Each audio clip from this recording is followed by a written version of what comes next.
Who killed Charlie Kirk? I think we know the answer to that question, but there's a deeper question we should all ask, which is what killed Charlie Kirk? And the answer is an idea.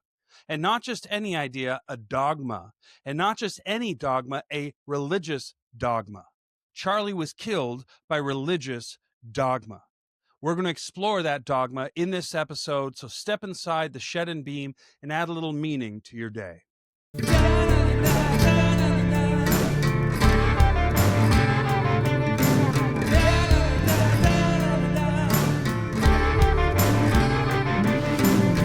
Greetings, friends. Welcome back to the Shed and Beam. I'm your host, Thaddeus Williams.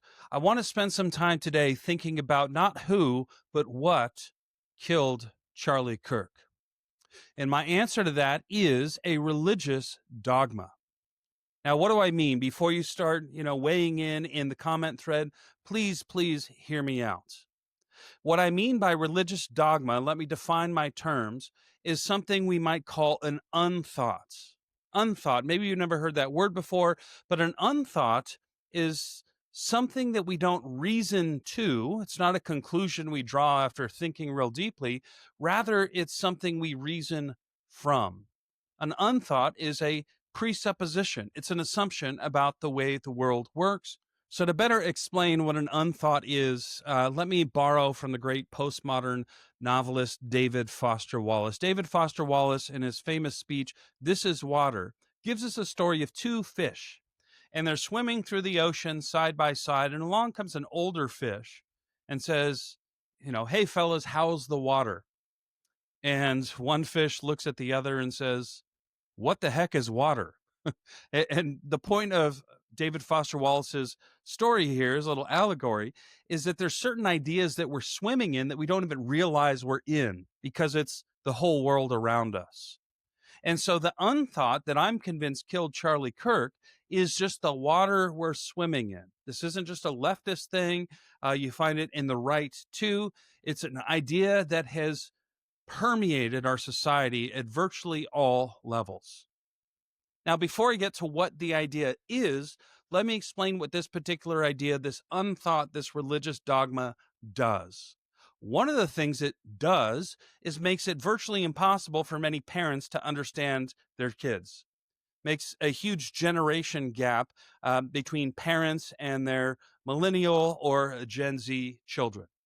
A second thing this unthought does is it explains why there's a difference between historic Christianity on the one hand and what's known as progressive Christianity with thought leaders like Tim Whitaker and John Pavlovic and Brandon Robertson and others. This unthought also explains why back in 2014 and 2015, the Supreme Court of the United States redefined marriage in the famous Windsor and Obergefell cases. This great unthought also explains why so many professors have an easy time of radicalizing their students. And it also explains why, in the wake of so many of us seeing the horrific footage of Charlie Kirk's assassination, that so many people were able to draw polar opposite conclusions. Why just, a day or two ago, the Charlie Kirk funeral, why so many people were able to watch the same event, the same light beams hitting their retinas, and reach such contradictory conclusions about what they had just witnessed. This unthought explains these words from Alexandria Ocasio-Cortez. His rhetoric and beliefs were ignorant, uneducated, and sought to disenfranchise millions of Americans. This unthought explains why Ilhan Omar reacted to the Charlie Kirk assassination with these words. It is one thing to care about his life because obviously so many people loved him, including his children and wife. But I am not going to sit here and be judged for not wanting to honor any legacy this man has left behind. That should be in the dustbin of history, and we should hopefully move on and forget the hate that he spewed every single day. It's the same reason that a principal researcher and doctor of education at the Kansas State Department of Education could react to the footage of Charlie Kirk's public execution with the words, "well deserved." It's why an employee of the University of Kansas could respond to the shooting of Charlie Kirk by saying, quote, "he's better in the ground as worm food." It's the same unthought that inspired a professor from the University of Knoxville to tweet, "the world is better off without him in it." Even those who are claiming to be sad for his wife and kids, like his kids are better off in a world without a disgusting psychopath like him and his wife. Well, she's a sick beep for marrying him, so I don't care about her feelings. It's what could inspire a nurse in Atlanta to tweet out, "he has kids, blank his kids, blank his ancestors, especially the blank who birthed him." It's the same idea, the same presupposition, the same unthought that it can inspire the director of race and equity at UCLA to tweet, "you can't force people to mourn someone who hated us no matter how he died. It is okay to be happy when someone who hated you and called for your people's death dies, even if they are murdered. Yup, good riddance, both." Or a high school teacher to put on their Facebook page, "far right blank, have a target on their backs and deserve to die, one down, millions to go." It's why, according to the Toronto Sun, several students from a teacher's class were shown the footage of Charlie Kirk dying over and over and over. While playing this video repeatedly, the teacher reportedly gave a speech to his students regarding anti-fascism, anti-trans, and how Charlie Kirk deserved for this to occur. A teacher at Villaview High School tweeted, "another Nazi dead. Rot in piss, Charlie Kirk." Another professor of queer theory and women's literature felt the need to send the message to the world, "oh, Charlie Kirk, karma is a beautiful bitch." 2 days after the assassination, the news source The Nation published the article, "Charlie Kirk's legacy deserves no mourning. The white Christian nationalist provocateur wasn't a promoter of civil discourse. He preached," listen to this, "hate, bigotry, and division." A professor at University of Toronto, "shooting is honestly too good for so many of you fascist blanks." And it didn't take long for the anti-capitalist to try to cash in on this tragedy. You saw within hours the "Protect Your Neck" t-shirts being sold and "Debate This" sticker showing a cartoonish version of the tragedy. Now let's just note the extreme similarity between this kind of dehumanizing rhetoric and the very thing the shooter, who I won't bother to name, told his mother. In the words of the shooter, Charlie Kirk, quote, "spreads too much hate." So what then is the unthought? What is this religious dogma that I believe goes a long way towards explaining why Charlie Kirk was assassinated, why parents often can't understand their teenagers, why so many university professors find it so easy to radicalize their students, why there's such a rift in our society where we can watch the exact same footage and reach polar opposite conclusions. What is the unthought? Here it is in just 3 words. Disagreement equals hate. Disagreement equals hate.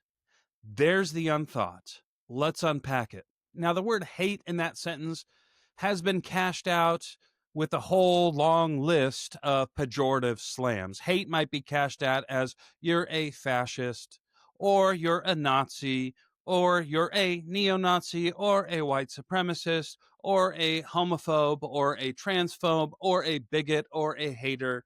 Fill in the blank. Hate can be cashed out in many ways, but the idea is if you disagree with me, the best explanation is that you are motivated by one of those forms of hatred. Now, I want to be clear, this isn't just an idea of the left, although it is primarily championed by folks on the left, but this cuts across the political spectrum and explains why we can no longer talk to each other, why there's such radical polarization. In fact, there was a recent study that found almost half of Christian millennials, quote, agree at least somewhat that it is wrong to share one's personal beliefs with someone of a different faith in hopes that they will one day share the same faith. Why? Well, the same study found that millennials are almost 2 times more likely than Gen X and 3 times more likely than boomers and elders to believe that, quote, disagreement means judgment. So understand this is one of the unthoughts that's messing up our ability to communicate in the 21st century Western world. And I sincerely believe there's no moving forward as a society if we don't expose this unthought and think about the unthought to see if it actually makes sense. So let's ask the honest question. Does disagreement equal hate? Or maybe another way to cash out the idea is that you're being unloving, or to flip the coin over, to love me, you must agree with me. Or in some forms, to love me, you must celebrate my beliefs and my behaviors. It's a flip side of the exact same coin. Well, let's think about the unthought. We're going to ask 5 basic questions. Question number 1, does the idea that disagreement equals hate, or to love somebody you have to agree with and celebrate their beliefs and behaviors? Question number 1, does that represent a fairy tale version of love? In other words, does it undermine what we really experience love to be in real life? Example, if I tell my wife I'm going to mow the lawn and she goes out, runs some errands, comes home, and instead of mowing the lawn, I am passed out on the couch with a TV clicker on my chest, covered in potato chip shrapnel, lawn still looks like Jumanji. Would it mean that she doesn't love me unless she celebrates me? Should she stand over my snoring body and clap and say, hey, I just really want to celebrate your choice? No, she disagrees with my behavior, and miracle of miracles, she still loves me. Or put the shoe on the other foot. Let's say I hop into our Amazon cart and I see that she has recently shipped to our address some new, skincare, some face serum distilled from some extinct, petrified root uncovered in Peru that supposedly makes you glow. And she spends, I don't know, $50 on it. In order to love my wife, do I have to celebrate her choice? Do I have to celebrate her behavior? No. If one of our kids does something we don't agree with or that we judge, does that mean we hate them? Just yesterday in the Williams home, one of the kids who will remain unnamed pushed another one of our kids who will also remain unnamed off a hoverboard, causing one child to bash up her elbow pretty good. Now, as a loving father, did I celebrate? Did I accept? Or did I judge their behavior? I judged them not in spite of, but because I love them. And so we have this sort of fairy tale notion that love means acceptance across the board. The question I honestly ask is, in what universe is that what love looks like? In what real world relationship does loving somebody mean you accept and you celebrate all of their behaviors, all their beliefs, all their decisions? So that's question number 1. Question number 2 is, does the unthought that disagreement equals hate, does it make true tolerance impossible? So we can think of true tolerance this way. If I asked you, what is the greatest burger joint in Southern California? Now, if somebody out there answers In-N-Out Burger, it is impossible for me to tolerate you or to be tolerant of your position. Why? Because I agree with you. An agreement is different than tolerance. Tolerance means we disagree, but I'm still treating you with dignity and respect. If you said Five Guys, if you said McDonald's, if you said The Habit, now true tolerance is possible. I can tolerate you in spite of your preference for far inferior hamburgers. So a third problem, a third question we can ask of the unthought, a third way we can think about the unthought, the disagreement equals hate, is to ask this question: does the unthought resort to a kind of bullying? What do I mean by that? Let me illustrate it this way. I'm a Christian. I make no qualms about that. I don't mince words. I love Jesus. My core identity is in Jesus. Now, I have many, many atheist friends. I have a long list of non-Christian friends. I taught atheists in a secular college for the first 9 years of my professor career. Now, if I were to go to any of my atheist friends and say, here's my identity. I believe I am adopted by God the Father, redeemed by God the Son, and inhabited by the Holy Spirit. Now, I'm going to ask you, if you don't want to be branded a hater, a bigot, or a phobic, to address me as I identify. Otherwise, you're erasing my existence. You're trying to cancel who I am. Now, what should an atheist or a Muslim friend of mine say in a context like that? They should say something like, all due respect, I understand you believe those things to be true of yourself. I hold to a different worldview. And on my worldview, acknowledging you as your identity in the triune God doesn't make any sense. So I can still love and respect you, but not buy into your worldview beliefs. And they would be right to say so. So in the same way, when we talk about gender, when we talk about the transgender movement, when we talk about sexuality, when we talk about the rainbow and LGBTQ, understand that on certain worldview premises, it would make sense for a biological male to prefer the pronouns she, her, but only on a certain worldview. Only if you ascribe to the worldview of, say, Michel Foucault or John Money or Harry Benjamin or Wilhelm Reich or Alfred Kinsey. The gender ideologues created this concept that now is part of the water we swim in, that biological men can be women, that trans women are women and things like that.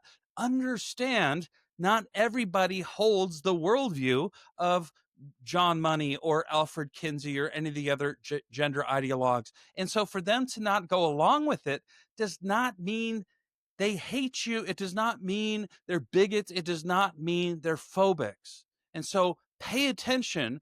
The way the unthought is weaponized, it's a bullying tactic to get people to ascribe to and speak a worldview that millions of people don't agree with. The biblical command, not suggestion, to love our neighbors requires, when you read the text of Scripture, that you don't slander, you don't bear false witness, and you love your neighbors yourself.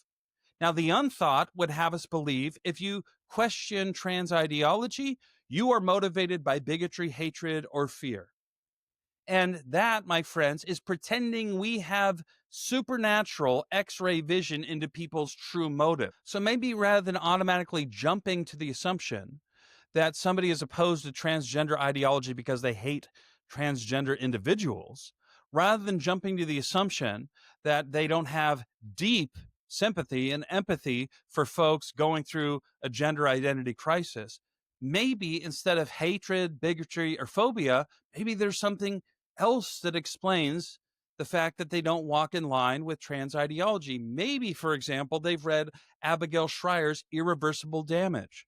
Maybe they've looked at the hard science on this and seen how much damage this ideology has unleashed, particularly on young people. Maybe they're opposed to transgender ideology precisely because they love folks who have been swept up into it. We could ask another question of the unthought, which is, are we being taken in by propaganda? Is it propaganda? Let me explain what I mean. In 1987, an article was released, an article dropped called Overhauling Straight America. It was by Marshall Kirk and Hunter Madsen. It later ballooned into the highly influential book After the Ball, where Kirk and Madsen lay out a 6-step strategy for, quote, overhauling straight America. Now listen to step 5 and see if this sounds familiar. We must make the victimizers look bad. At a later stage of the media campaign for gay rights, it will be time to get tough with remaining opponents. To be blunt, they must be vilified. Show them as bigoted Southern ministers drooling with hysterical hatred. My friends, the unthought is propaganda laid out in the late 1980s. Don't get swept up. This leads to our next question about the unthought. Does it make authentic love impossible? Well, what do I mean? Maybe you can relate. The most authentic love I've ever experienced didn't come along and just say, be true to yourself, and I'm celebrating your identity as you now see it. That's just affirmative love. The most authentic love I've ever experienced is not merely affirming, it goes beyond that to be transforming and redemptive. For example, when I got saved, I shared about this in an early video, when I was just 14 years old, and I was a self-centered ball of suicidal despair when Jesus saved me. Jesus did not come along and say, be who you are, stay where you're at. No, true love, redemptive love, doesn't settle for just be who you are. It moves past that to be redemptive and say, become who you were made to be. Which leads to a final problem with the unthought. I hope you take this one seriously. It's the question, does it make us actual bigots? What I mean is this. Once you've sort of downloaded this idea into your worldview, into your mindset, into your perspective on things, watch what happens. The only way somebody can disagree with you now is if they're hateful, if they're bigoted, or if they're phobic. So the only way, say, Charlie Kirk could question transgender ideology is if he was a hater or a bigot or a phobic. There's just no other option once the unthought has been downloaded. But the truth is, there's all kinds of reasons people might be opposed to, say, trans ideology. For example, I want you to listen as much as possible, sort of keeping the unthought at bay, checking your presuppositions, try to listen with a real open heart to somebody, a friend of mine, Walt Heyer, sharing his experience with the trans movement, and ask yourself as you're listening, is this man motivated by hatred? Hi, I'm Walt Heyer. I started my transgender journey when I was 4 years old. I was being cross-dressed by my grandmother, and as a result of that, I struggled with my identity all the way through my life, and I eventually underwent gender reassignment surgery, lived 8 years as Laura Jensen until I found the Lord Jesus Christ, who redeemed and restored my life. I started sexchangeregret.com because I really wanted to find out if I was the only one that had regret. We had 350,000 people come to the website in 12 months, and I knew then that this was huge. Most of the people, regret doesn't occur until 5 to 15 years after.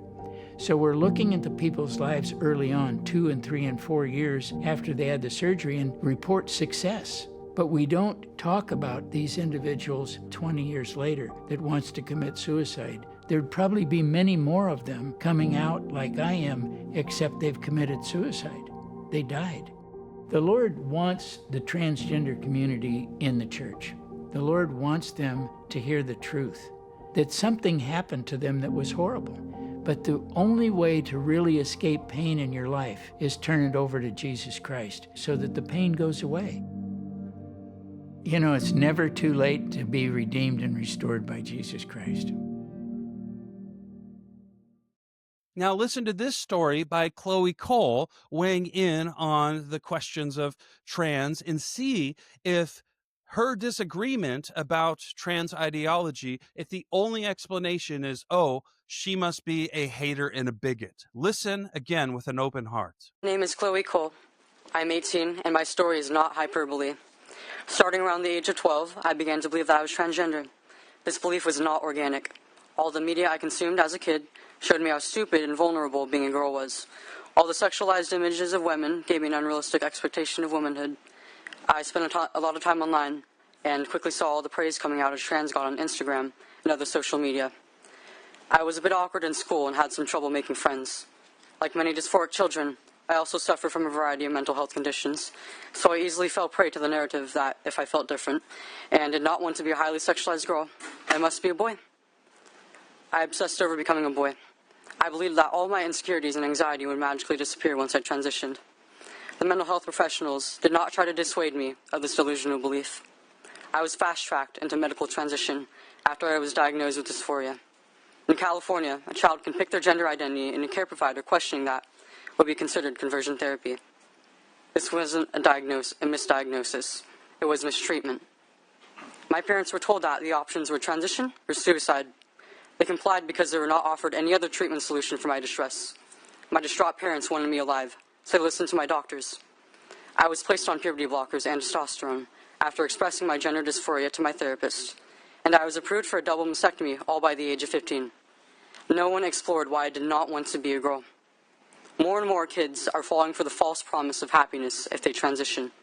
Gender clinics in the U.S. are turning a blind eye to European countries or pumping the brakes on this experiment on youth. Who here really believes that, as a 15-year-old, I should have had my healthy breast removed, or that it should have been an option? When the CDPH got less than 300 reports of people getting hospitalized as a result of vaping. San Francisco banned vape products that same year. So I know that you care about the health of children, yet you are allowing doctors all over the state to remove the healthy breasts of children. How many more children's bodies will be destroyed before you actually listen? What is a sweet spot? 100? 200? 1,000?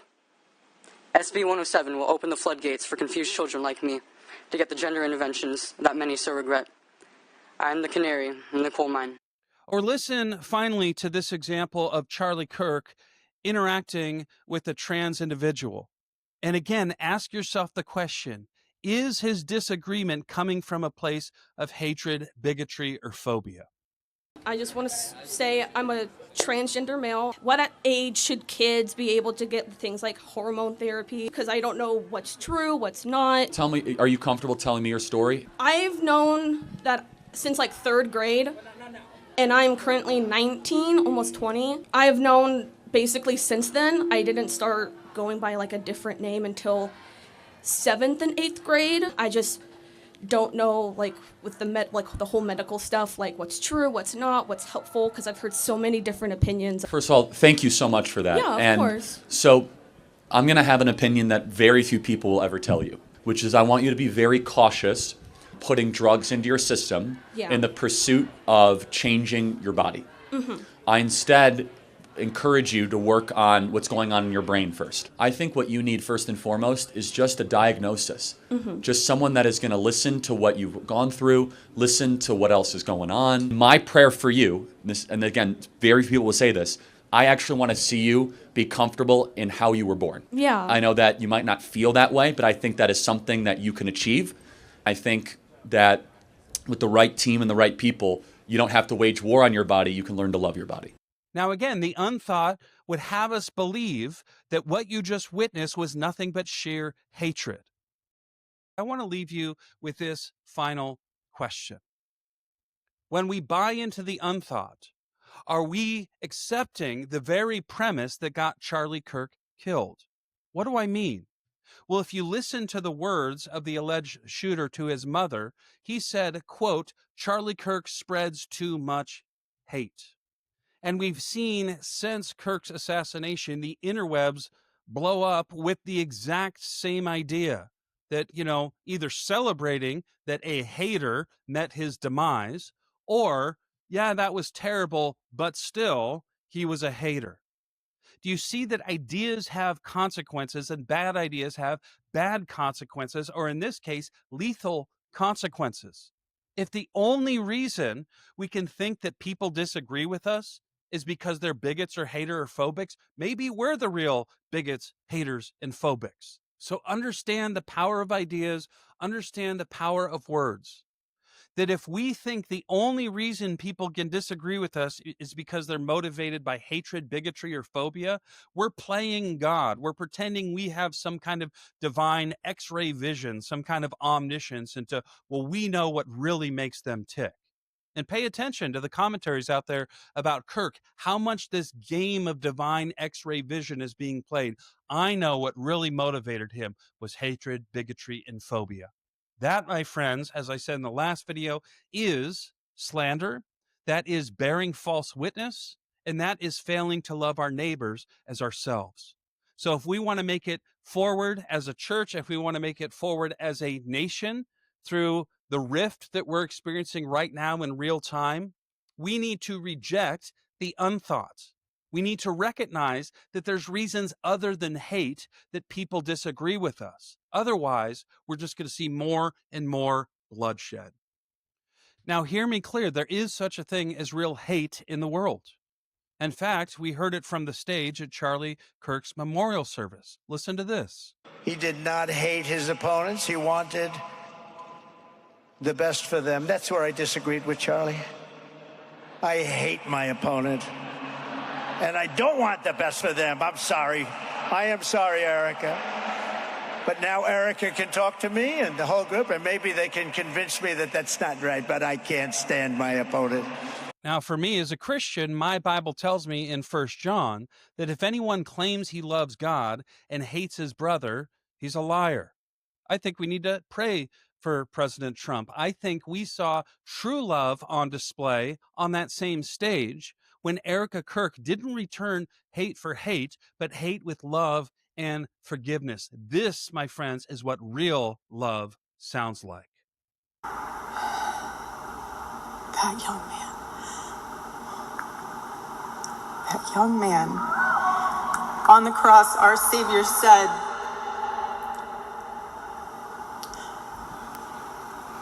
Father, forgive them, for they not know what they do.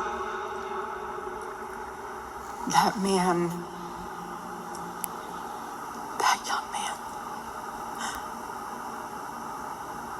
I forgive him.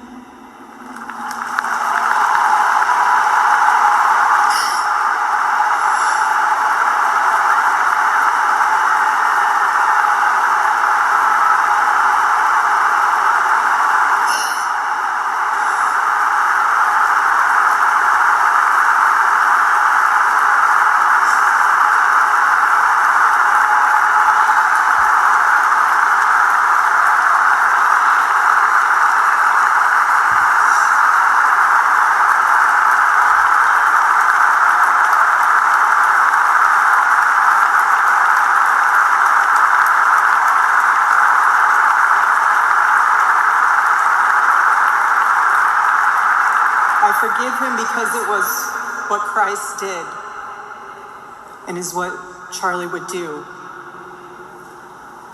The answer to hate is not hate. The answer we know from the gospel is love, and always love. Love for our enemies and love for those who persecute us.